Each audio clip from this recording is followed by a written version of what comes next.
सभी को नमस्कार एवं प्रणाम। हम गीता चिंतन माला में एकत्र हुए हैं। हमने 6 अध्याय पूर्ण हुए, ये 7वां अध्याय चल रहा है और हमने 7वें अध्याय में पहले 6 श्लोक में 7वें अध्याय का नाम है ज्ञान विज्ञान योग। उसमें पहले 6 श्लोक जो बताए थे उसमें ब्रह्म की जो प्रकृति है, अपरा और परा के बारे में बताया। डिटेल में परा प्रकृति क्या है, जड़ प्रकृति, उससे थोड़ी-सी श्रेष्ठ कोटि की थोड़ी-सी परा प्रकृति चैतन्यता और सर्व ऊपर परम परमात्मा। तो 2 प्रकृति हमें बताई और भगवान ने बहुत क्लियरली बोल दिया कि ये दोनों प्रकृति ही है। हम परा को चैतन्य को सोचते थे कि हम अ, चैतन्य मतलब जड़ नहीं है, पर यहाँ बता दिया कि वह भी जड़ ही है क्योंकि हम चैतन्य जैसा कोई काम कर ही नहीं रहे हैं। फिर 7वें श्लोक से 11वें श्लोक तक ब्रह्म की अभिव्यक्ति मतलब मैनिफेस्टेशन, भगवत रूप हमें कैसे-कैसे दिखता है, जल में, सूर्य चंद्र में, ऐसे सब में हमें बताया गया। फिर 12वें श्लोक से आगे जो अभी हम पढ़ रहे हैं, उसमें बताया गया है कि जो मूर्ख बोला है, बुद्धिहीन बोला है, कौन है ये बुद्धिहीन मूर्ख लोग जो मुझे नहीं पा पाते? क्यों नहीं? वो माया कैसे उनके विवेक को ढक लेती है। बुद्धि हम गलत जगह यूज़ करते हैं। हम अ, सुनते भी हैं बहुत, अपनी बुद्धि को कुशाग्र करने की कोशिश भी करते हैं, पर हम हमारा अहंकार इतना चढ़ जाता है कि हम अपनी बुद्धि को या तो आधी-अधूरी यूज़ करते हैं या गलत जगह यूज़ करते हैं।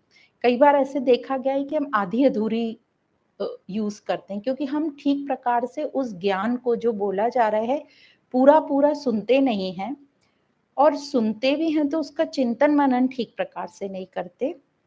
क्योंकि कोई भी चीज़ एक बार में जो बोली जाती है, सुनी जाती है, एक बार में तो हमें कुछ ध्यान भी नहीं रहता, बहुत थोड़ा-सा ही कुछ ध्यान रहता है। इसलिए इसका निरंतर अभ्यास करना बहुत ज़रूरी है। जब हम निरंतर अभ्यास करेंगे तभी वो हमारे अंदर ठीक प्रकार से बैठेगी। तो जैसे बुद्धि हम कैसे आधी-अधूरी यूज़ करते हैं और मूर्खताई का काम करते हैं, तो इसका एक बड़ा सुंदर-सा दृष्टांत है, आप सबने पहले भी सुना होगा। कि एक गुरुकुल था, वहाँ पे गुरुजी सत्संग किया करते थे और बहुत अच्छा आत्मज्ञान का सत्संग चलता था वहाँ पर। तो यही सत्संग चल रहा था कि हर जगह भगवान को देखो, भगवत रूप देखो हर जगह, वासुदेव सर्वम के ऊपर बात चल रही थी। तो गुरुजी शिष्य को सभी शिष्यों को समझा रहे थे कि हर चीज़ में भगवत रूप देखो, हर चीज़ में भगवत रूप देखो। फिर सैटरडे संडे आया तो उस गाँव में मेला लगा, तो सारे शिष्य लोग मेला देखने निकल पड़े। अब मेले में मस्त सब लोग, अचानक शोर शुरू हुआ कि अरे! थोड़ा रास्ता खाली करो, रास्ता खाली करो। एक हाथी आ रहा था, जो कि पागल था थोड़ा, तो वो इधर-उधर भाग रहा था। तो जो हाथी के ऊपर बैठा था महावत उसको चलाने वाला, वो बोल रहा था, "हटो, हटो, साइड हो जाओ, ये हाथी पागल है।" तो सब गाँव के लोग इधर-उधर साइड में हो गए और जगह दे दी। पर उसमें से एक शिष्य था, वो हटा ही नहीं, वो हाथी में भगवत रूप देख रहा था। उसको लगा सब भगवत रूप है तो मैं मेरे सरकने की ज़रूरत क्या है? ये तो भगवत रूप है, ये तो भगवत रूप है। तो हाथी उसको कुचल कर चला गया। अब दूसरे दिन जब सब फिर से बैठे गुरुकुल में कक्षा में, तो गुरुजी ने पूछा, "अरे! तुम्हें इतनी चोट कहाँ से आ गई? इतनी पट्टियाँ बंधी हुई है।" बोले, "अरे गुरुजी वो हाथी ने थोड़ा कुचल दिया।" तो बोले, "अरे क्यों? ऐसे कैसे हो गया? तुमने देखा नहीं कि हाथी आ रहा था?" तो बोले, "नहीं, आपने कहा था ना सब भगवत रूप देखना, तो मैं वो देखने की कोशिश कर रहा था।" तो गुरुजी ने कहा, "सही बात है, मैंने कहा था, पर उसके ऊपर जो बैठा था वो बोल रहा था हटो, हटो, उसको तुमने भगवत रूप नहीं देखा।" तो कहने का तात्पर्य हमारी बुद्धि हमें कहाँ कैसे यूज़ करनी है। तो हम मूर्खतापूर्वक अपनी बुद्धि यूज़ करते हैं, फिर कहते हैं हमारा प्रोग्रेस नहीं हो रहा, प्रोग्रेस नहीं हो रहा, ये ज्ञान कुछ काम का नहीं है। तो भगवान हमें इस ज्ञान विज्ञान योग में यही समझाना चाह रहे हैं कि अपनी बुद्धि को पूरी तरीके से ठीक से यूज़ करो। तो इसी प्रकार अब आगे के श्लोक में चलते हैं, श्लोक नंबर 15। श्लोक नंबर 15 में भगवान कह रहे हैं कि जैसे क्वेश्चन आता है कि यदि भगवान कहते हैं कि मेरी शरण में आने से माया को हम पार कर सकते हैं, तो फिर ये सब लोग आपकी शरण में क्यों नहीं आते? तो श्लोक इस प्रकार है।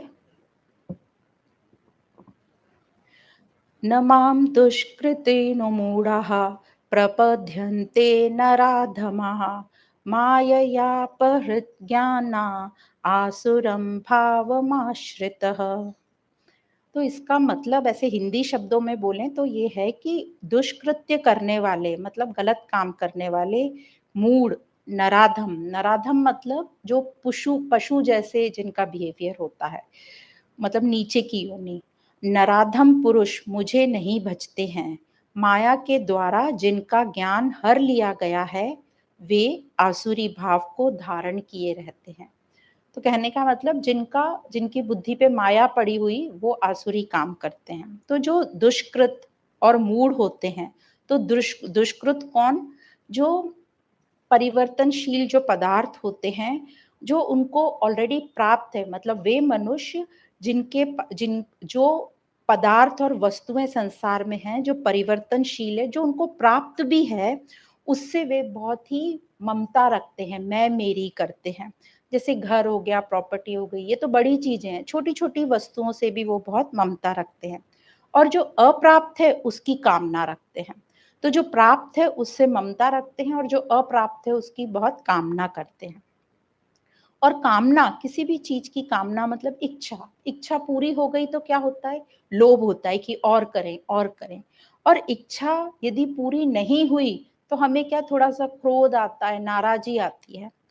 तो लोभ होने से क्या होगा? क्रोध होने से क्या होगा? अब लोभ जब हो जाता है हमको, तो फिर हमारा वो काम पूरा नहीं होता, पर हमें तो चाहिए किसी भी कीमत पर।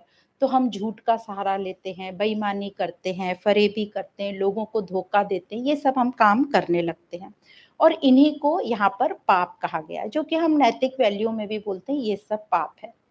अब ये जो लोग पाप करना शुरू कर देते हैं या जो भी लोभ के कारण पाप करते हैं, इनको पापी कह देते हैं। और ऐसा कहते हैं शास्त्रों में कि इनको नरक मिलता है। अब मिलता क्या है? ये चूज ही करते हैं अपने आप अपना नरक।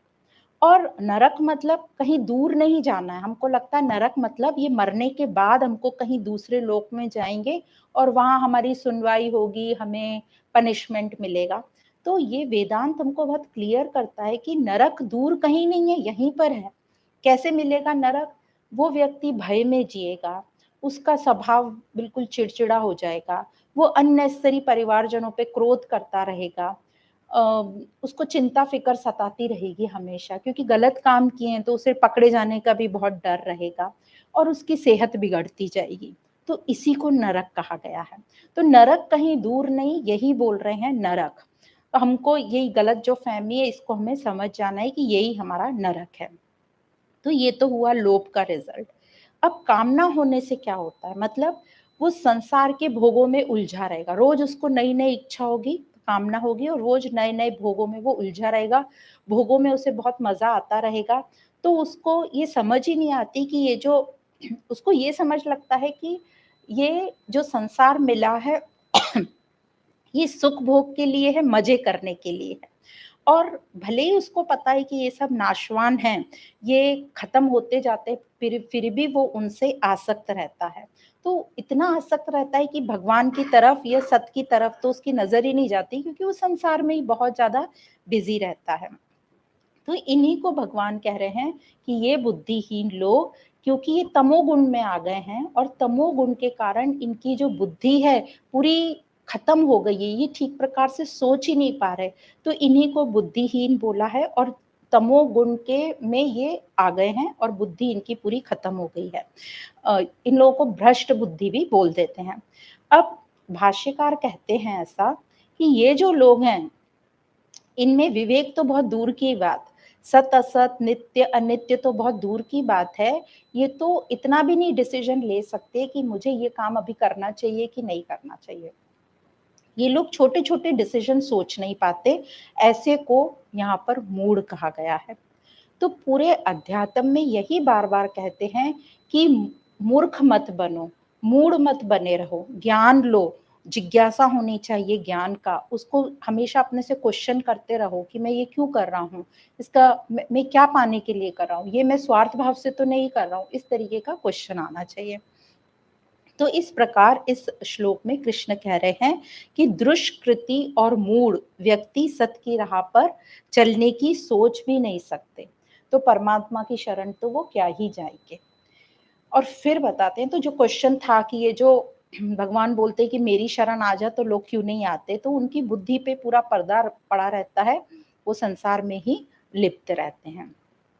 फिर कहते हैं भगवान, नराधमा जो शब्द आया है, जो मतलब पशुओं से भी नीचे, पशु के भी तुल्य नहीं हो, मतलब कि वो दुष्कृति और जो मूढ़ मनुष्य हैं वो पशु से भी नीचे की लेवल पर आ गए हैं।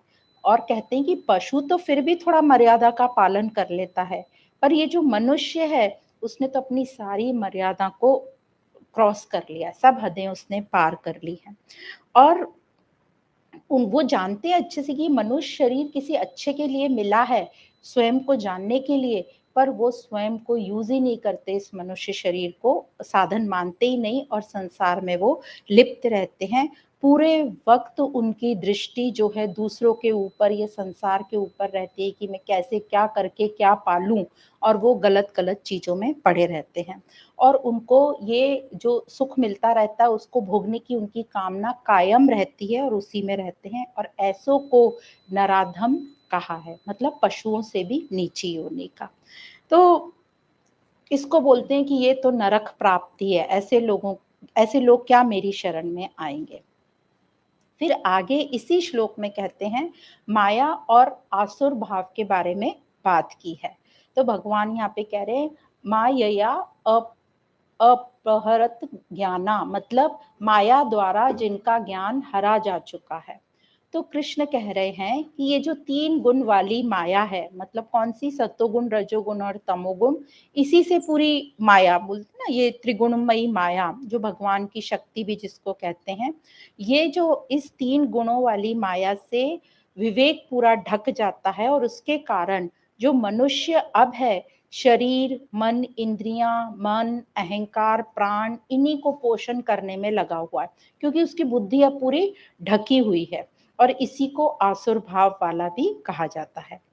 अब इन सब में लगे रहना, मतलब शरीर का पोषण कर रहे हैं, अपनी इच्छाओं का पोषण कर रहे हैं, इंद्रियों का पोषण कर रहे हैं, प्राणों का पोषण कर रहे हैं, इन सब में लगे रहने के कारण मनुष्य की लगातार गिरावट होती रहती है, और वो सत से दूर दूर दूर होता जाता है, इसलिए वो मेरी शरण नहीं आ पाता।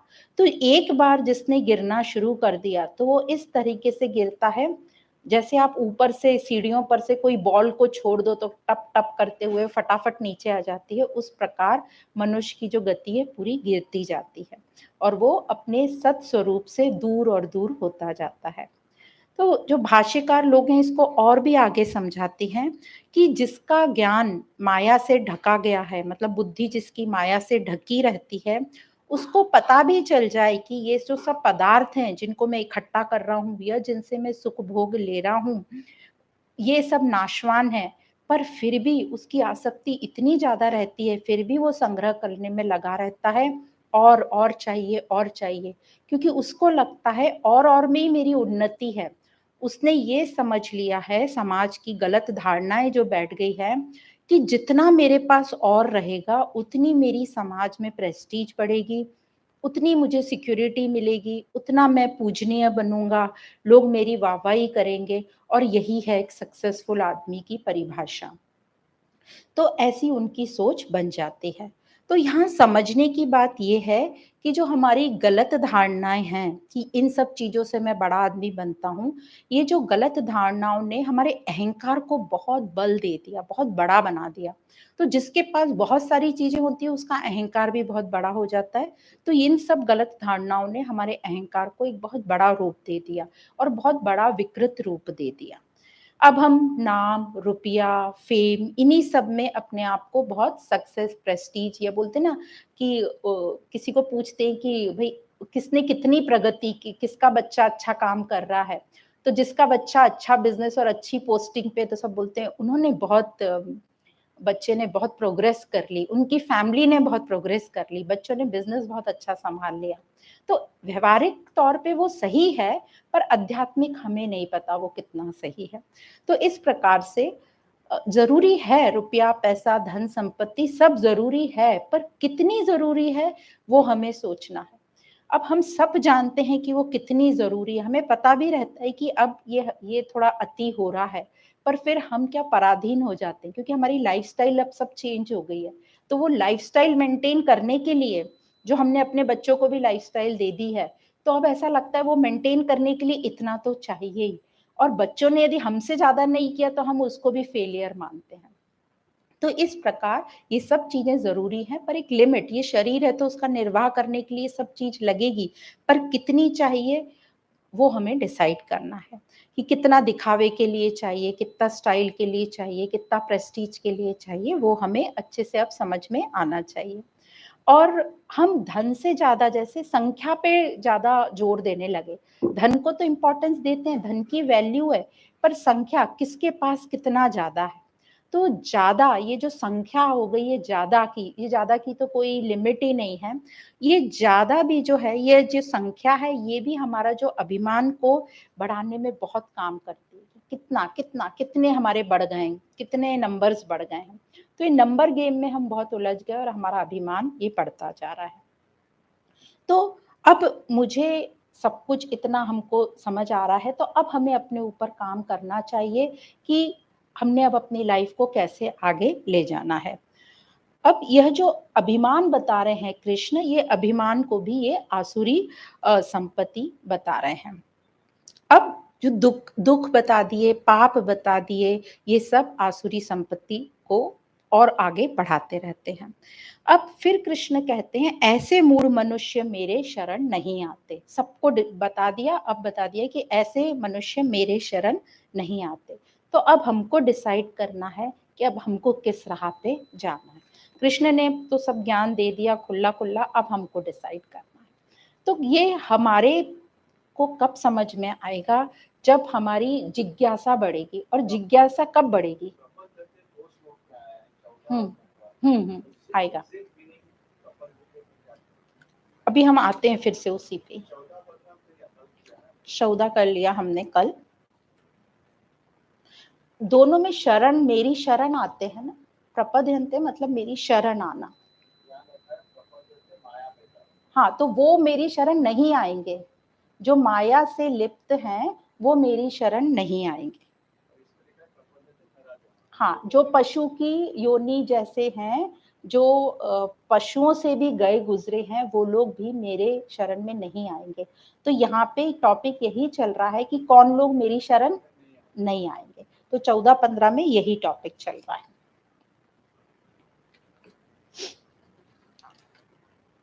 हाँ, ये 15 हम पढ़ रहे हैं। हाँ, अभी 15, कल पढ़ लिया था 14। हाँ, तो अभी डिसाइड हमको करना है कि हमको क्या करना है। और हम ये कब डिसाइड करेंगे? अभी भी हम रोज सोचते हैं डिसाइड करने का, पर उसको हम आगे ढकेल देते हैं क्योंकि हमारी प्रायोरिटी लिस्ट में दूसरी चीजें आ जाती हैं। तो हम जब करेंगे जब हमारी जिज्ञासा बहुत बढ़ेगी। और जिज्ञासा कब बढ़ेगी? जब हम अपनी ये प्रेजेंट लाइफ से बहुत परेशान हो जाएंगे। परेशान मतलब कि ये मुझे ऐसा रोज का भय, रोज का दुख सुख, रोज ये क्या होगा कल, ये सब मुझे नहीं चाहिए। वो कब होगा? जब हम एक्सेप्ट करेंगे कि हाँ, ये लाइफ वैसी नहीं है जैसी मैंने चाहा थी, और शायद ऐसी भगवान देना भी नहीं चाहता किसी को ऐसी लाइफ। तो इस लाइफ का जरूर कोई हायर मीनिंग होगा जो मैं मिस कर रहा हूँ। तो जब हम ये एक्सेप्ट करेंगे कि ये जो हम संसार में हमारे पास सब है, अच्छा घर है, अच्छा कार है, अच्छा खाना पीना है, सब कुछ अच्छा है, बच्चे अच्छे हैं, पर फिर भी ये रोज मुझे इतना भय क्यों रहता है कि कल क्या होगा, मेरे बच्चे क्या करेंगे, मेरा क्या होगा। तो ये जो रोज के जीवन से है, ये आप अपना कुछ इंट्रोस्पेक्शन करेंगे और रोज लिखेंगे अपने बारे में, तो 8-10 दिन के बाद आप भी परेशान हो जाएंगे, क्या मैं रोज अपने बारे में लिख रहा हूँ कि मैं एक्सरसाइज करता हूँ, मैंने ये नहीं चाहिए, मुझे कुछ इससे ऊपर वाला चाहिए। तो आप जब अपनी प्रेजेंट लाइफ से ऊब जाएंगे कि नहीं, इससे मुझे कुछ अब हायर करना है, तभी हमारे अंदर वो जिज्ञासा जागेगी कि वो क्या करना है मुझे, अब मुझे उसको ढूंढना है। तो एक बहुत अच्छा दृष्टांत आता है, ये जैन दर्शन से मैंने पढ़ा था कहीं। तो उसमें था कि एक गुरुकुल था, जैन बुद्धिस्ट आश्रम था, और उसमें बहुत अच्छा सत्संग होता था। तो एक विदुषी महिला थी, भिक्षुणी थी, वो गई गुरु के पास और कहने लगी मुझे भी आपके आश्रम में ज्ञान लेने आना है। तो गुरुजी ने उसको देखते से ही फट से इनकार कर दिया कि नहीं, आप नहीं आ सकते आश्रम में। तो उसको बड़ा आश्चर्य हुआ कि मुझे क्यों मना कहा किया गया। वो दूसरे आश्रम में गई, वहाँ भी उसको 1 सेकंड में मना कर दिया कि आपको तो यहाँ पे आना अलाउड नहीं है। तो वो बहुत ही होशियार थी, वो समझ गई कि मुझे क्यों मना कर रहे हैं। वो ये समझ गई, पहली तो स्त्री और दूसरी बात बेहद खूबसूरत। तो उसको समझ गई कि ये जो ना कर रहे हैं, ये मेरी खूबसूरती के कारण कर रहे हैं। तो अब इसमें समझने वाली ये बात है कि उसने क्या किया आगे, उसको तो ज्ञान चाहिए था, जिज्ञासु थी। तो उसने जलती हुई लकड़ी ली, अपने गाल पे लगा ली। तो उसका जो चेहरा था वो बिगड़ गया और फिर वो गई आश्रम में, तो उसको फट से वो गुरुजी ने ले लिया। तो इसमें समझने की बात ये है कि जिसने अपने रूप को भी त्याग दिया, मतलब कितनी गहरी जिज्ञासा होगी बोध की, कि अपने रूप को भी उसने पीछे हटा दिया। नहीं तो एक रूप, कोई भी अपने चेहरे को बिगाड़ना नहीं चाहता। और यही कारण रहा है पहले ज़माने में, जहाँ हम देखते हैं शास्त्रों में बहुत कम विदुषी महिलाओं का नाम आता है। तो यही एक कारण रहा होगा कि स्त्रियों को इतनी जल्दी आश्रम में रखते नहीं थे या शिक्षा नहीं देते थे, क्योंकि जो शिष्य थे वो सब ब्रह्मचारी रहते हैं। अब एक एज होती है, तो प्रकृति है, तो अपने हार्मोन्स तो आएँगे ही, सब में वासनाएँ आएँगी, तो अब कैसे सँभालेंगे उन लोगों को? तो इसलिए शायद स्त्रियों का काफ़ी सालों तक, बरसों तक आश्रम में आना अलाउड नहीं था। तो ये जो स्टोरी है ज़ेन भिक्षुनी की, ये हमें काफ़ी हद तक समझाती है कि कैसे हमारी जिज्ञासा होनी चाहिए कि मुझे तो वो प्राप्त करना ही है। तो क्या हमारी उतनी जिज्ञासा है? वो हमें अपने आप से पूछना है। दूसरा एक और बहुत अच्छा एग्ज़ाम्पल आता है, ये भी अपने ग्रंथों का ही है, कि गुरु ने एक शिष्य को का जो सर था वो बिल्कुल पानी में अंदर डुबा दिया और वो फिर तड़पने लगा, वो ऊपर से प्रेशर मार रहा है, वो ऊपर आ नहीं पा रहा है। और फिर बाहर निकलने के बाद गुरु ने पूछा कि कैसा लगा? तो बोले बस कैसे झटपटा रहा था कि बाहर निकलूँ और साँस कैसे ले लूँ। तो बोले यही झटपटा ज्ञान के लिए जब आएगी, तब तुझे वो ज्ञान मिल जाएगा। तो क्या हमारी उतनी है तैयारी? हमें तो मिल रहा है इतना आसानी से आजकल तो, फिर भी हम लेना नहीं चाहते और लेते भी हैं तो हम उसे अप्लाई नहीं कर रहे हैं। तो ये है जिज्ञासा, ऐसी जिज्ञासा हमारे में आनी चाहिए। तो इस प्रकार ये जो हम अध्याय पढ़ रहे हैं, 12 से 15 श्लोक तक जो है मूर्ख और मूढ़ लोगों की बात बताई है, बुद्धिहीन लोगों की बात बताई है, जो परमात्मा की शरण नहीं आ पाते। तो यहाँ पर अभी तक ये भगवान बता रहे हैं कि जो अपना नहीं है, उसको अपना मानने की गलती मत करो। और उससे यदि जो अपना नहीं है उसको आपने अपना मान लिया, तो आपको क्या मिलेगा? सिर्फ डर ही मिलेगा, क्योंकि हमेशा छूटने का डर है, हमेशा जाने का डर है। तो अभी भी वक्त है हमारे पास, आत्मज्ञान से हम सही कामना करें। तो जब भी कामना रहित वर्ड आए तो डरना नहीं है। हम हमेशा सोचते कामना रहित, फिर हमारा एम क्या रहेगा आगे? तो अब हमें अच्छे से समझ में आ गया, कामना रहित मतलब सही जगह की कामना करना है। इस अध्याय के पहले दूसरे श्लोक में ही भगवान ने बोल दिया है कि मेरी कामना कर, मेरा आश्रय ले। तो हमें सत्य की तरफ मुड़ना है। और शास्त्र महात्माएं सब बोल रहे हैं अपने अनुभव से, ये जब सत्य की राह पे तू चलना शुरू कर देगा तो आनंद ही आनंद है, मजा ही मजा है। तो माने हुए को हमें छोड़ना है, और नहीं तो हम डर डर के ही रहेंगे। और वो मजा और आनंद कैसा रहेगा? कई लोगों को लगता है वो मजा और आनंद कैसा रहेगा, जैसा अब अभी हम सुख भोग रहे हैं संसारिक, उससे थोड़ा सा अच्छी लेवल का रहेगा।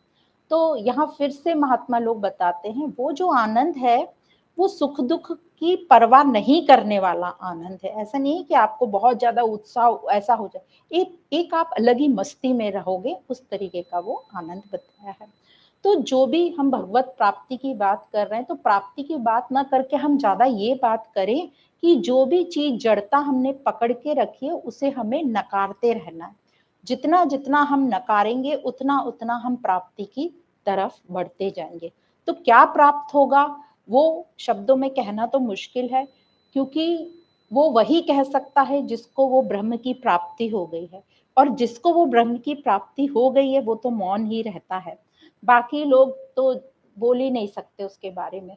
तो हमें सिर्फ इतना ही समझना है कि जो हमने जड़ और जो अपना नहीं है, जिसको अपना मान के रखा है, उसको हमें नकारना है कि ये मैं नहीं हूँ, ये मैं नहीं हूँ। इसी को बोलेंगे अंतःकरण की शुद्धि या अपने सत्मार्ग पे चल देना।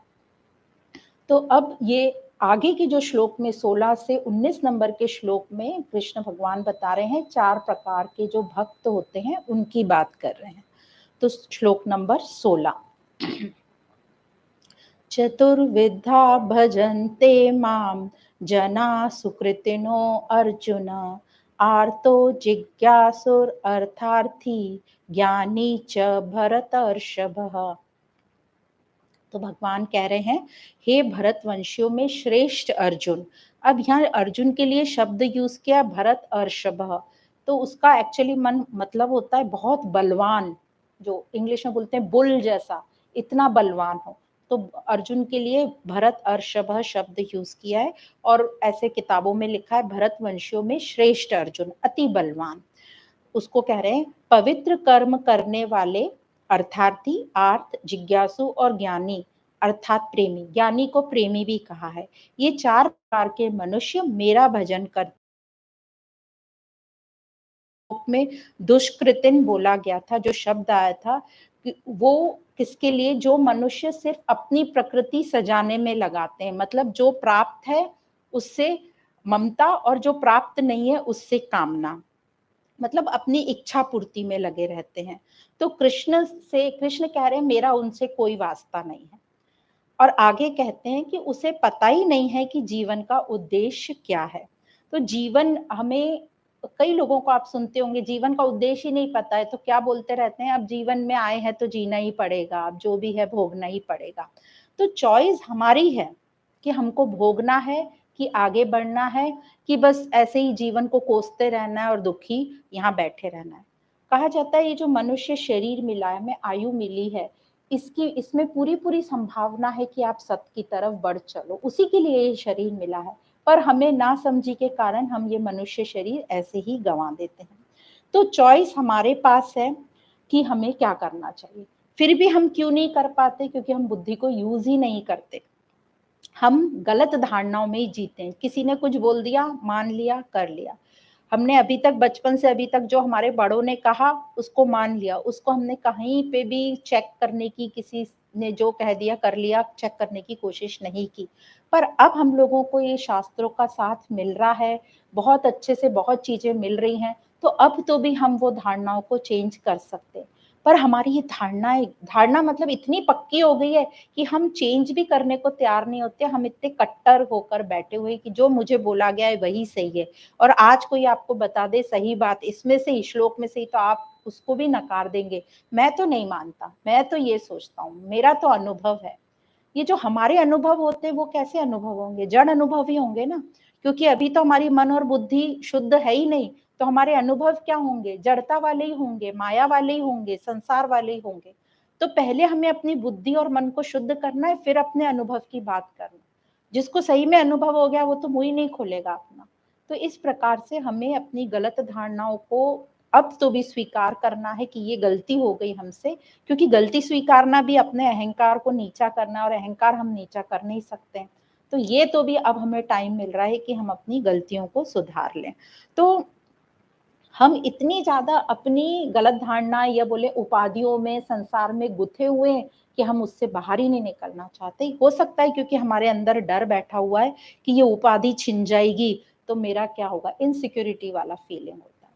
तो यहाँ इस श्लोक में 16 नंबर में सुकृतना बोला है, मतलब ये शब्द आया, इसका मतलब है पवित्र कर्म करने वाले। तो ये कौन से पवित्र कर्म की बात कर रहे हैं, ये जो पहले पुण्य कर्म की बात है वो नहीं। पुण्य कर्म की जो बात होती है, जो शास्त्रों में सकाम कर्म की जो बात करते हैं, जिससे पुण्य तुम्हें स्वर्ग की प्राप्ति होगी, ये उसकी बात नहीं कर रहे हैं। सुकृत मतलब शुभ कर्मों की बात, शुभ कर्म करने वाले। शुभ कर्म कौन से होंगे, जो हमें सत्य की तरफ ले जाए, जो हमारा अहंकार मिटाने में हमारी मदद करें, जो परमात्मा प्राप्ति करने के लिए हमें उस डायरेक्शन में धक्का दे, हमारी उन्नति कराए, जो हमें जड़ता से अब ऊपर उठाए। तो ये सब जो है, जो हमारा मोह और आसक्ति को खत्म करे। तो कई लोग आते हैं हमारी राह में जिससे जो चाहते हैं हमारा खत्म हो जाए, पर हम उनसे दूर भागते हैं कि भाई ये तो हमसे ये छुड़वा देगा, ये तो हमसे वो छुड़वा देगा, और हम रमे हुए हैं तो हम उनका साथ ही नहीं करना चाहते, वो आपसे दूर ही रहेंगे, नमस्कार, बाय। तो इस प्रकार से बता रहे हैं कि पुण्य कर्म करने वाले, तो सुकृतिना शब्द आया जिसका मतलब है पवित्र कर्म, मतलब शुभ कर्म, सत की ओर ले जाने वाले। तो जिन्हें ये समझ आ गया कि इस जीवन का लक्ष्य क्या है, तो उसके अनुसार वो कर्म करते हैं। कौन से कर्म? निष्काम कर्म, यज्ञ की तरह सही कामना से वो कर्म करते हैं। तो निष्कामता हमें बहुत अच्छे से समझ में आ जानी चाहिए। यदि निष्कामता हमें समझ में आ गई तो हमारा बहुत सारा काम पूरा हुआ। तो यही कर्म सुकृत कर्म कहलाए हैं यहाँ पर। बाकी सभी कर्म भगवान कह रहे हैं वो भोग के लिए हैं, सुख के लिए हैं, उनसे हम परमात्मा या मन की शुद्धि नहीं कर पाएंगे।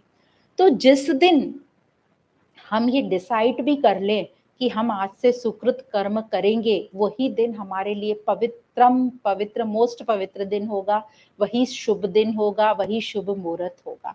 तो बाकी और वही हमारी संपत्ति होगी। तो ये भी हमें बहुत अच्छे से ध्यान में आ जाना चाहिए, क्योंकि वास्तव में ये जो मानव शरीर मिला है, हमें अपना उद्देश्य पूरा करने के लिए मिला है। तो जिस दिन इस उद्देश्य पर हम चलना शुरू कर दे, वही शुभ दिन हो जाएगा, वही पवित्र दिन हो जाएगा। तो इस शरीर को हमें साधन जल्द से जल्द बना लेना है, और चॉइस अब हमारे पास है। तो ठीक चॉइस यदि हमने करी तो हम सत की तरफ बढ़ जाएंगे, हम दुख से मुक्ति पाएंगे। अब हम बार बार सत की तरफ ना बोल के ये बोलें दुख से मुक्ति पाएंगे, तो ये ज्यादा हमारे लिए इफेक्टिव हो जाएगा। और ठीक चॉइस नहीं करी तो हम दुख में ही रहेंगे, और झूठे सुख को ही हम सुख मान रहे हैं, एक्चुअली है वो भी दुखी हमारे लिए। क्योंकि ये हमने बहुत बार अच्छे से समझ लिया कि जैसे कई बार शुरू में लगता है कि ये अमृत है, पर वो बाद में जहर निकलता है। जैसे कोई चीज को हम ओवर यूज कर लेते हैं, जैसे हमें कुछ मीठा बहुत पसंद है, वो बहुत ज्यादा खा ले तो फाइनली वो हमारी हेल्थ को नुकसान करेगी। या हमने अभी अपने शरीर को बहुत आराम दे दिया, बिल्कुल हिलाया डुलाया नहीं, तो उस टाइम तो स्वर्ग लग रहा था और बहुत अमृत जैसा मजा आ रहा था, पर बाद में क्या हुआ, वही शरीर लाचार हो गया। तो इस प्रकार हम झूठे सुख को ही सुख समझते हैं, आनंद समझ लेते हैं। तो अब जो है हमें अपनी मन की अतृप्ति पे, असंतुष्टि पे काम करना है। अभी तक हम क्या समझते थे, मन अतृप्त है तो हम कुछ ना कुछ खा लेते हैं, कुछ पी लेते हैं, बाहर चले जाते हैं, दोस्तों से गपशप लगा लेंगे, टेलीफोन कर लेंगे, गप्पा गोष्ठी टाइप ऐसे पार्टी कर लेंगे, हमें लगता है इससे हमारा मन फुलफिल हो जाएगा। पर अब हमें सीरियसली बात करनी है कि मन बार बार क्यों हमारा अतृप्त रहता है। तो इस अब इस मन को हमें शुद्धिकरण करना है। जब हम मन को शुद्ध करते जाएंगे तो ये मन भी हमारा ऑटोमेटिक, और हमें समझ आ गया कि हमारा उद्देश्य क्या है। तो एक बार हमारा उद्देश्य हमें समझ आ गया, जैसे हमारा पेट भरा रहेगा तो हम और ज्यादा जैसे खाएंगे नहीं और मजे से अपनी एक्टिविटी में लगे रहेंगे। तो अपने मन से अब हमें बताना है कि जो मैं हूँ पवित्र आत्मा हूँ, और मुझे अब उसी को प्राप्त करना है। तो ये जो मैंने जड़ता को बहुत टैगिंग कर रखा है उसको हटाना है। तो इस प्रकार हम अपने मन को ज्ञान देंगे, विवेक देंगे, ताकि हमारा मन शुद्ध हो जाए, निर्मल हो जाए, साफ हो जाए, ताकि हम दुखों से छूट जाएं। तो जो मनुष्य इस शरीर को साधन मानकर अपने जीवन में सब काम करता है, उन्नति करता है, उसी को यहाँ पर जना शब्द से कहा गया है। मतलब वही मनुष्य कहलाने योग्य हैं जो इस शरीर को ठीक प्रकार से यूज कर रहे हैं। जो नहीं यूज कर रहा है उसको नराधमा बोल ही दिया है लास्ट श्लोक में, वो पशु जैसे हैं। तो इस प्रकार आगे के श्लोक में आगे इसी श्लोक में कहते हैं कि 4 तरीके के भक्त आते हैं, जो बताए आर्त, अर्थार्थी, जिज्ञासु और ज्ञानी। तो अर्जुन को बता रहे हैं कि अर्जुन 4 प्रकार के भक्त हैं, और वो जो आरंभिक भक्त होते हैं, जो इनिशियल स्टेज पर होते हैं, उनका नाम है अर्थार्थी। तो उनको वो कैसे होते हैं अर्थार्थी भक्त, तो जो उनके पास प्राप्त है उससे वो खुश नहीं है, इसलिए भगवान से वो मांगते रहते हैं। पर इनमें अच्छी बात यह है कि वो सिर्फ भगवान से ही मांगते हैं, वो ये नहीं सोचते कि मैं संसार से कुछ गलत कोई और उपद्रव करके कर लूं वो प्राप्त, पर वो डायरेक्ट भगवान से मांगते, कहने का मतलब वो मेहनत करते हैं उसके ऊपर और सत मार्ग से जो अप्राप्त है उसको प्राप्त करने की कोशिश करते हैं और भगवान से हमेशा यही प्रार्थना करते हैं कि मुझे प्राप्त हो जाए या मेरे अनुकूल परिस्थितियां बन जाए। वो भगवान में विश्वास करते हैं, मेहनत करते हैं अपनी इच्छा पूर्ति के लिए। पर कुछ लोग हैं जो उद्दंड करते हैं, गलत काम करते हैं और अपनी चीजों, अपनी इच्छाओं को पूरा करते हैं, तो वो मेरे भक्त नहीं है। वो किसके भक्त हो गए? वो अर्थ के भक्त हो गए, वो मेरे भक्त नहीं। तो ये डिफरेंस है अर्थार्थी में और बाकी जो अर्थ के लिए, अर्थ के भक्त हैं उनके लिए। तो ये भगवान ने अर्थार्थी को बताया और बताते हैं कि अर्थार्थी जो है ये भले ही सबसे इनिशियल स्टेज का, पर इसमें पूरी कैपेसिटी है, पूरी क्षमता है कि ये एक जिज्ञासु लेवल तक चला जाए और ज्ञानी भी बन जाए, क्योंकि इसकी भगवान के प्रति निष्ठा है। तो एक दिन वो ये जो निष्ठा है भगवान के प्रति इतनी दृढ़ हो जाएगी कि उसकी इच्छाएं खत्म होती जाएंगी और वो जिज्ञासु हो जाएगा और धीरे धीरे ज्ञानी तक भी आ जाएगा।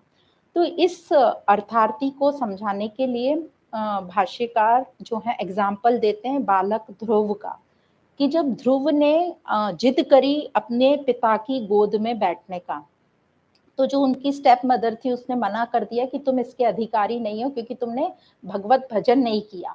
तो ध्रुव को ये समझा नहीं कि ये क्या होता है भगवत भजन, तो वो अपनी माँ के पास गए कि वो छोटी माँ मना कर रही है कि पिताजी की गोद में तुम नहीं बैठ सकते क्योंकि तुमने भगवत भजन नहीं किया। तो ध्रुव की माँ बोली बात तो सही है, हमने भगवत भजन तो किया ही नहीं है।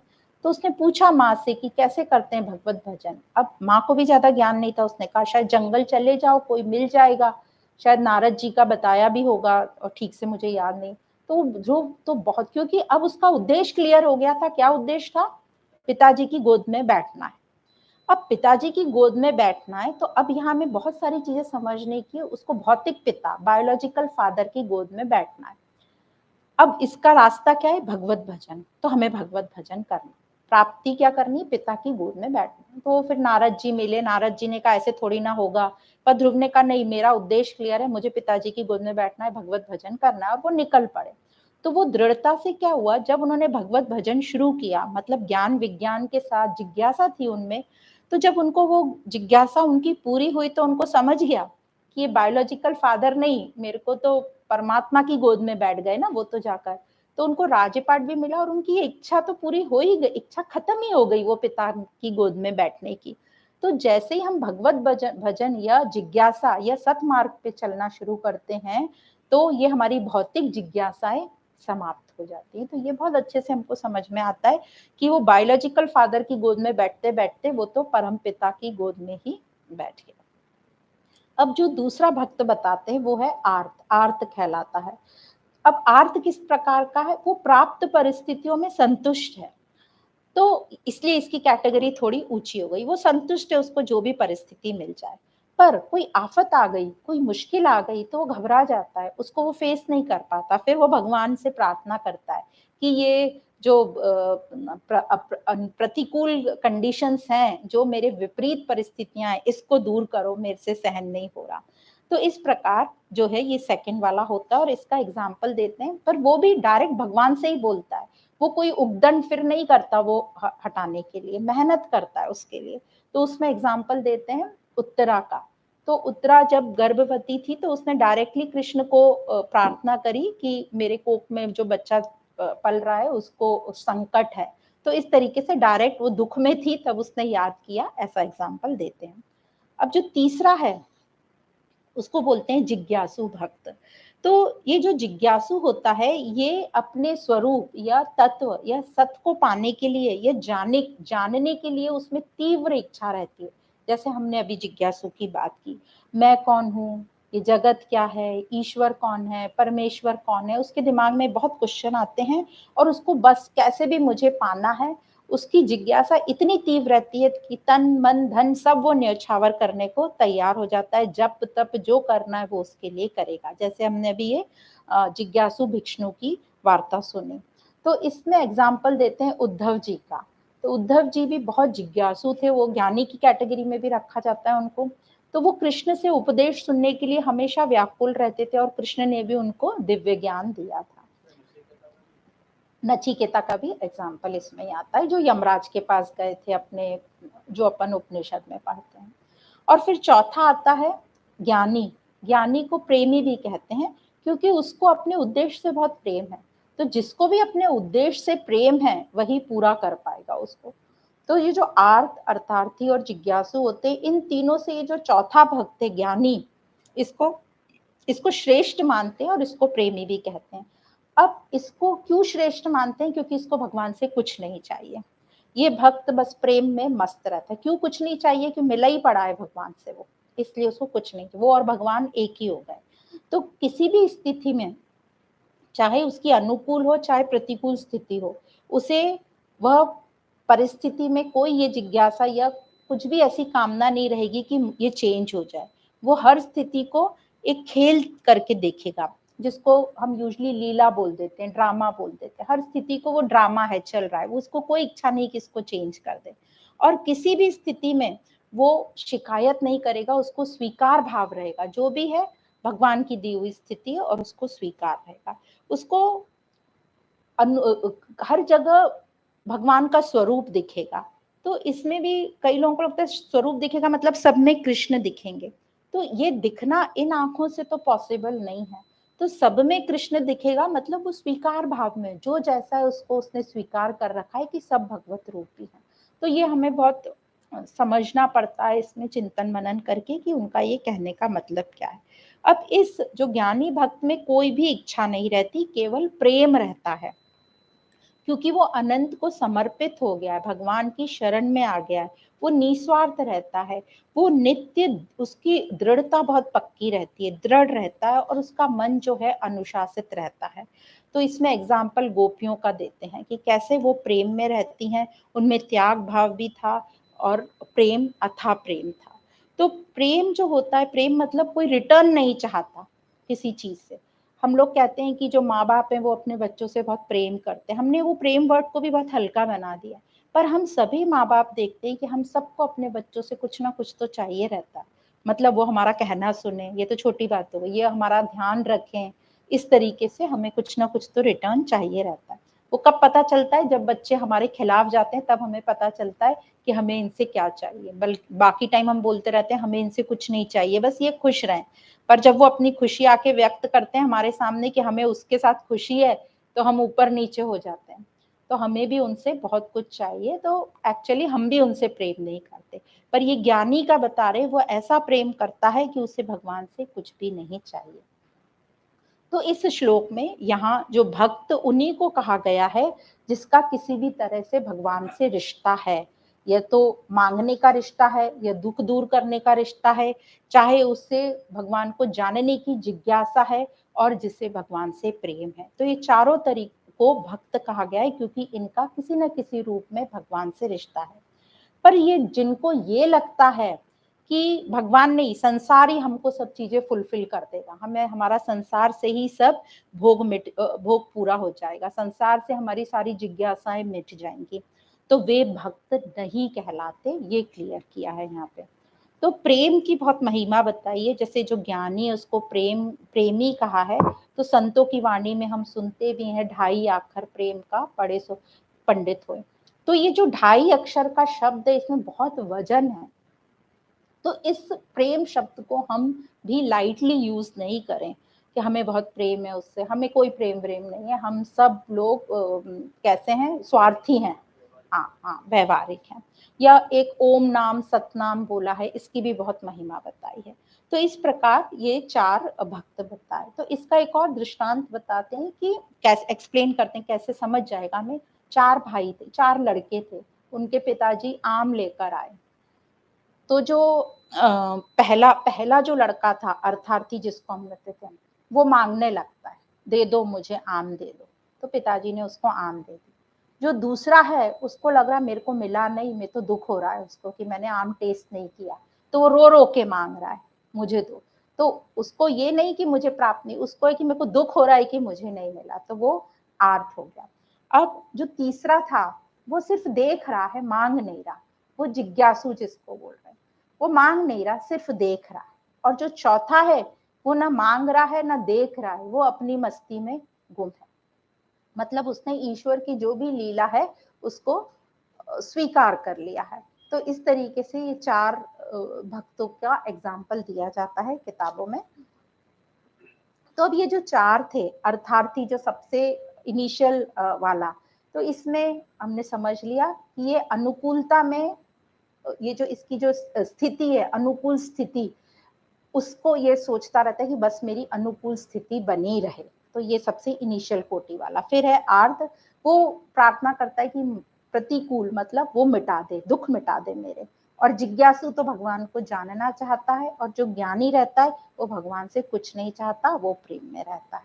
तो इस प्रकार इस श्लोक में जो बताया कि ये जो भी हैं किसी न किसी प्रकार से भगवान से संबंध रखे हैं, इसलिए इनको भक्त बोला है।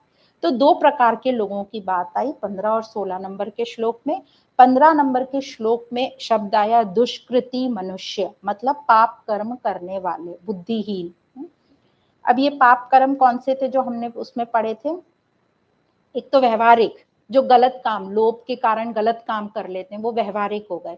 अब यहाँ आध्यात्मिक लेवल पे पाप कर्म करने वाले बता रहे हैं, आगे बताते हैं। और 16 नंबर के श्लोक में बताया पुण्य कर्म करने वाले, सुकृत मनुष्य, जो पुण्य। अब पाप कर्म यहाँ पे कौन से बता रहे हैं? अब थोड़ा ऊंचा लेवल हो गया। पाप कर्म जो वो लोग हैं जो चीज हमारी नहीं है उसे अपना मान लेते हैं, मतलब जड़ता को, संसार को वो अपना आसक्त करके बैठे, तो वो पाप है, पाप कर्म। तो अब हमें देखना है कि हम कहाँ बैठते पाप। पहला तो सुन के हम खुश हो गए, तो हम बेईमानी नहीं करते, हम धोखा नहीं देते, हम सच मारते। तो अब यहाँ पे थोड़ा लेवल हाई कर दिया, ये आध्यात्मिक पाप है कि हमने जो चीज हमारी नहीं है उसको अपना मान लिया, संसार को, मतलब जगत को, व्यक्ति, वस्तु जो। और पुण्य कर्म क्या है? जो हमारा है ही नहीं उसे अपना माना ही नहीं, तो सिर्फ एक ही को माना है, बस वही, ना तो उसे द्वेष है ना उसे राग है, यही है अपने स्वरूप को जानना।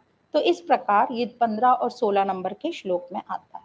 तो जो भोगी होंगे वे तो संसार में ही रमते रहेंगे, भोगों में लगे रहेंगे, पर जो भोगी नहीं होंगे वे संसार में कभी भी लिप्त नहीं होते। तो जो अर्थार्थी और आर्त हैं, ये जो 2 हैं, ये भगवान के सिवाय संसार में भी लगे हैं, सकाम कामनाएं, हमारी तरह उनकी भी कामनाएं हैं, पर भगवान के साथ संबंध भी है उनका, इसलिए उनको भक्त कहा गया। और जिज्ञासु है, जो अब संसार से अनासक्त हो रहा है पर उसकी भी चाहत है, क्या चाहत है? कि उसको जानना है, पर उसकी चाहत उच्चतम कोटि की है, इसलिए उसको भी भक्त कहा गया है। और ज्ञानी, उसके लिए तो परमात्मा के अलावा और कोई है ही नहीं, बस वही है। तो इस प्रकार जो अर्थार्थी और आर्थ है उनकी भी प्रोग्रेस हो सकती है यदि वो सही चॉइस करे, सही मार्ग पर नित्य निरंतर चलते रहे, तो वो भी जिज्ञासु और ज्ञानी हो सकते हैं। तो जिज्ञासु शब्द यूजली भक्ति मार्ग वाले यूज करते हैं और मुमुक्षु ज्ञान मार्ग वाले, पर दोनों का मतलब सेम ही है। जिज्ञासु जब यूज करते हैं भक्ति मार्ग वाले, तो वो वासुदेव सर्वम और भगवान को अर्पण, शरणा अर्पण करने को बोलते हैं। और जो ज्ञान मार्ग वाले हैं, मुमुक्षु बोलते हैं, वो कहते हैं कि हमें ब्रह्म को जानना है, ब्रह्म ज्ञान लेना है, मुक्ति की बात करते हैं। तो इस प्रकार बात एक ही है, दोनों सिर्फ शब्दों में फेर है। तो आर्त और अर्थार्थी दोनों में सकाम भाव है, कामना है, फिर भी इनको भगवान ने क्या कहा है? भक्त कहा है। और आगे हम 20वें श्लोक जब पढ़ेंगे तो उसमें बताया, उसमें हृत ज्ञाना करके वर्ड आता है, मतलब जिनका ज्ञान हरा जा चुका है, उस भगवान ने उनको इसमें नहीं रखा है, क्योंकि वे इनमें भगवत निष्ठा है अभी भी, इसलिए। बल्कि भगवान ने इस श्लोक में भी इनको सुकृतिन शब्द दिया है। और आगे भी हम देखेंगे 18 नंबर के श्लोक में भगवान इनको उदारा करके कहते हैं, मतलब श्रेष्ठ भाव वाला। तो इस प्रकार यहाँ पर भगवान बताना चाह रहे हैं कि भगवान के शरण होते हुए भी सकाम भाव भी हो सकता है, पर उनमें भगवत निष्ठा, भगवान के ऊपर थोड़ी निष्ठा होना मुख्य बात होती है। और जितनी जितनी हमारी भगवत्ता घनिष्ठ होती जाएगी, उतना उतना हमारा सकाम भाव, जैसे ध्रुव का हमने दृष्टांत सुना, सकाम भाव हमारा कम होता जाएगा या मिटता जाएगा, और हम विरक्ति की ओर बढ़ते जाएंगे। इसलिए उनको भगवान ने आगे कहेंगे 18 नंबर के श्लोक में उदारा कहा है, श्रेष्ठ भाव वाला। और ज्ञानी भक्ति को अपना स्वरूप ही बता दिया कि वो मेरा ही स्वरूप है, क्योंकि वो ज्ञानी ब्रह्मलीन हो गया है, वो और भगवान परमात्मा एक हो गए हैं। तो इस प्रकार इस श्लोक में यहाँ तक बताया। अब आगे जो भगवान यही 4 भक्तों की और विशेषताएं बताते जाएंगे। तो हम 17 नंबर का श्लोक पढ़ते हैं।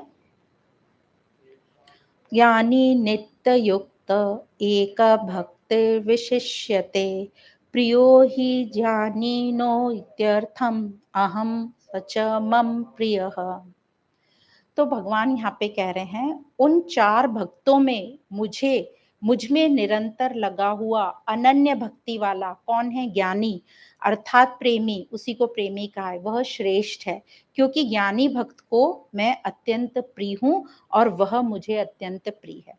तो कृष्ण यहाँ कह रहे हैं कि मुझे सबसे प्रिय कौन है? ज्ञानी भक्त। तो सीधी सी बात है, जो भगवान के लिए इतना समर्पित रहेगा उसको ही भगवान अपना प्रेमी कहेंगे, क्योंकि ज्ञानी सदा सर्वदा उसका लक्ष्य भगवान की तरफ है। तो हम भी देखते हैं, हमें भी कौन सा बच्चा पसंद आता है, सभी बच्चे हमारे रहते हैं जो भी हैं, पर एक विशेष प्यार हमारा किसकी तरफ रहता है? जो बिल्कुल हमारे हिसाब से चले और हमें बिल्कुल निस्वार्थ भाव से प्रेम करे। तो भगवान के अलावा यह ज्ञानी जरा भी किसी भी और कहीं भी नहीं लगता, हमेशा उसकी नजर अपने स्वरूप की तरफ रहती है। कोई भी वो कार्य करता रहे तो उसे अपने अपने स्वरूप में वो स्थित रहता है। तो एक ही बात ध्यान में वो रखता है कि मैं ये किसके लिए कर रहा हूँ? भगवान के लिए कर रहा हूँ। निस्वार्थ भाव से वो भगवान की सेवा में लगा रहता है। तो उसकी अपनी कोई भी व्यक्तिगत इंडिविजुअल कोई भी इच्छा नहीं रहती। तो जो भी उसकी भौतिक इच्छाएं थी वो सब मिट गई हैं, क्योंकि भगवान के साथ जब इतनी घनिष्ठता हो जाती है तो इतना आनंद और इतना मजा आता है, इतना उत्साह रहता है कि वे भौतिक सब चीजें तो बहुत ही छोटी मोटी लगती हैं। इसलिए ज्ञानी श्रेष्ठ बताया गया। तो और जो अर्थार्थी और जिज्ञासु हैं, इनकी अभी भी व्यक्तिगत इच्छाएं बाकी हैं। जिज्ञासु की भी अपनी व्यक्तिगत इच्छा तो है, पर ज्ञानी अब ये ठीक प्रकार से जान गया है कि सब कुछ परमात्मा ही है। ज्ञानी को इसलिए भी प्रेमी कहते हैं क्योंकि वो अनन्यता को अच्छी प्रकार से जान गया, इन्फिनिटी को जान गया है वो ठीक प्रकार से। वह निरंतर नित्य युक्त अनन्य में ही लगा हुआ है, मतलब जरा सा भी उसमें कोई संशय नहीं, कुछ नहीं, नित्य लगा हुआ है। हर जगह वो सत्य को देखता है, वासुदेव सर्वम, उसी का अनुभव करता है, मतलब स्वीकार भाव में रहता है, जिस भी कंडीशन में जैसे भी तेरी रजा में राजी, वो वाली बात। और फिर सिर्फ उसके पास प्रेम ही बचता है। तो इसी को कहते हैं अनंत रस या आनंद कहा गया है। तो ऐसे के लिए दूसरी कोई सत्ता रह ही नहीं जाती, सिर्फ परमात्मा ही रह जाता है, और इसी को कह रहे हैं अद्वैत, मतलब दूसरा कोई नहीं। इसलिए ज्ञानी को श्रेष्ठ बताया गया है और वही लोग सत्य की ओर अग्रसर करते हैं। तो अब हमें क्या करना है? अब हमें सोचना है कि क्या करना। तो अब हम सोचेंगे कि जन्माष्टमी आ रही है, अपन जन्माष्टमी पे बड़ा उत्सव करेंगे, उसमें अपन उस दिन शुभ मुहूर्त है, अपन अपने आप का मन शुद्ध कर लेंगे, उस दिन मैं सारे डिसीजन लूंगा। हमें लगता है जन्माष्टमी आ रही है, हम उत्सव करेंगे, लोगों को बुलाएंगे, माखन मिश्री का भोग लगाएंगे और भजन करेंगे, और ये सब खूब उपवास करेंगे, और उसके बाद खीर पूड़ी खाएंगे और बधाइयां बांटेंगे। वो सब हमारे मन में आता है, बहुत उत्साह में रहते हैं। अच्छी बातें हैं, अच्छी परंपराएं बनी हुई हैं, पर अब इसमें ये याद रखना है कि हमने जन्माष्टमी से सीखा क्या है? जिसका हम जन्म बना रहे हैं, क्या हमें उसके बारे में कुछ मालूम भी है कि वो कौन था, क्या कर रहा था? तो कि सिर्फ हम मजे के लिए कर रहे हैं, ये सिर्फ दिखाने के लिए कर रहे हैं कि हमारी परंपरा में है, 100 साल से चली आ रही है, हम भी कर रहे हैं, उसको हमने परंपरा कंटिन्यू करी है। ये भी बहुत प्रेस्टीज की बात है कि हमारे बच्चों ने, पोते पोतियों ने हमारी परंपरा को कंटिन्यू किया है। तो यहाँ पे अब हमें थोड़ा सा रुक के समझना है कि जिसका हम उत्सव बना रहे हैं वो चाहता क्या था। ये उत्सव बनाना अच्छी बात है, याद दिलाता है, पर वो उत्सव बनाने से मेरी प्रोग्रेस हो रही है कि नहीं, मैं उससे कुछ सीख रहा हूँ कि नहीं। तो ये जरूर हमारे इसमें अंदर में बात आनी चाहिए। अब मंदिरों में तो हो गई जन्माष्टमी, कृष्ण का जन्म हो गया, पर हमारे अंदर उस कृष्ण का जन्म कब होगा, ये हमें अपने आप से क्वेश्चन होना चाहिए। अब तो बात हुई जन्माष्टमी की। अब आप देखते होंगे जन्माष्टमी एक उत्सव होता है, वो भी कृष्ण का, गीता जयंती भी होता है उत्सव, वो भी कृष्ण का, पर दोनों में कितना डिफरेंस है मनाने में। जन्माष्टमी में आप सब जगह देखोगे सबको पता है, पर गीता जयंती में किसी को पता ही नहीं रहता, आके चली गई, है ना, पता ही, कोई याद दिलाता, अच्छा आज थी, अच्छा पेपर में पढ़ा था, ओके ओके ठीक है ठीक है। ऐसा क्यों? क्योंकि जन्माष्टमी का सेलिब्रेशन जो इजी है ना, बर्थडे बना रहे हैं हम, मजा कर रहे हैं, खूब खा पी रहे हैं, पर ज्ञान डिफिकल्ट है ना। हाँ हाँ हाँ, तो यहाँ पे अभी ये जब हम गीता जयंती का उत्सव है, क्यों डिफिकल्ट है? ज्ञान की बात, कृष्ण बड़े हो गए ना, अब वो ज्ञान दे रहे हैं और ज्ञान में त्याग मांगते हैं, संघर्ष मानते हैं, वो कोई करना नहीं चाहता, इसलिए कम लोग उसको सेलिब्रेट करते हैं। पर जन्माष्टमी इजी है तो सब सेलिब्रेट करते हैं। तो गीता का अब हमें समझ में आने लगा कि जब हम जन्माष्टमी भी मनाएं, गीता जयंती भी मनाएं, हम जिसकी बना रहे हैं उसके बारे में तो जान लें कि वो क्या चाहता था और वैसा करें। तो ये जो अब हम वेट नहीं करेंगे कि वो कृष्ण का अवतार होगा, हमारे पास साक्षात ये गीता है कृष्ण का अवतार। तो गीता का ही संदेश है, निर्मम हो, निराशा हो, निस्पृह हो, निस्पृह मतलब निरिच्छा हो, निरअहंकार हो और निष्काम कर्म करो। तो अब बात यही हम इस पे आ रहे थे कि हमारे अंदर कृष्ण का जन्म कब होगा। तो ये हुआ आध्यात्मिक अवतार। हम बाहर के अवतार के लिए कब तक बैठे रहेंगे, और होगा भी तो हमारी इन आंखों से हमें दिखेगा नहीं, समझेगा नहीं। तो आध्यात्मिक अवतार होना चाहिए, हमारे अंदर ही कृष्ण का जन्म, राम का जन्म। वो कैसे होगा? तो कृष्ण का जन्म कैसे हुआ? वासुदेव और देवकी जब मिले। तो वासुदेव कौन? जिसकी बुद्धि बहुत कुशाग्र हो, जिसके विचार बहुत उच्चतम हो, उद्देश्य उच्चतम हो। देवकी कौन? जो प्रेम की मूर्त हो, जो जिसका मन एकदम शुद्ध हो, जो अहंकार रहित हो, जो समता की मूर्त हो। तो ऐसे ऐसे जब मिलते हैं गुण, तब कृष्ण का जन्म होगा। और कृष्ण मतलब आकर्षण, और आकर्षण हम सबको किसका है? आनंद का। हम सब चाहते हैं हमारी लाइफ में आनंद हो। तो ये आनंद जो है, ये कृष्ण का ही जन्म है। और आनंद होते से ही क्या होता है? हमारे मन बुद्धि एकदम हल्के हो जाते हैं, मतलब वो जेल के दरवाजे खुल जाते हैं, फ्रीडम हो गया। अब ये जो आनंद हमें मिला है, इसको संभाल के रखना जरूरी है, नहीं तो क्या होगा, ये संसार की लहरें इसको फिर से खींच लेगी हमसे। तो इसको हम कहाँ रखेंगे आनंद को? उच्चतम स्थान पे। उच्चतम हमारे स्थान, शरीर का उच्चतम स्थान हमारा सर है। तो इस आनंद को हम इतना संभाल के रखेंगे कि इसको कोई खींच ना ले सके, और जब हम इसको उच्चतम स्थान पे रखेंगे तो हम संसार समंदर भी आराम से पार कर सकेंगे। इसी प्रकार हम सोच सकते हैं कि राम का जन्म, जब दशरथ और कौशल्या मिले। दशरथ कौन? विवेकी पुरुष, अनुशासन एकदम। कौशल्या कौन? कुशल बुद्धि।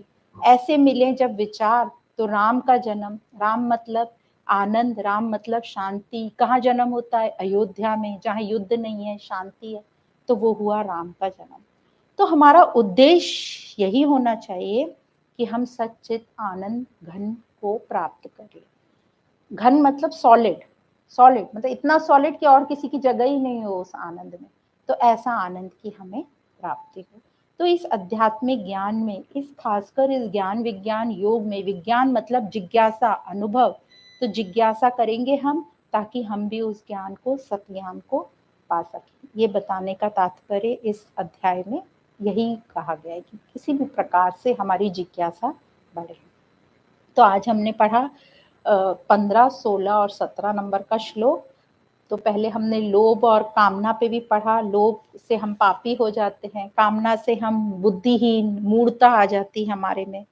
और दुष्कृत और सुकृत कर्म क्या है वो पढ़े। सुकृत शुभ कर्म होते हैं, मतलब जो सत्य की ओर हमें ले जाते हैं। दुष्कृत में फिर से हमारी ममता और कामना जोर करती है। और हमने 4 प्रकार के भक्त पढ़े, और चारों की विशेषताएं, कौन मुझे प्रिय, भगवान बता रहे हैं, ज्ञानी। तो अभी तो हम थोड़ी अपनी जिज्ञासु भी बोल लें, तो हमारी बस हमें जिज्ञासा बढ़ानी। तो इस प्रकार आज इस अध्याय में हमने ये सब पढ़ा। आप सभी को धन्यवाद।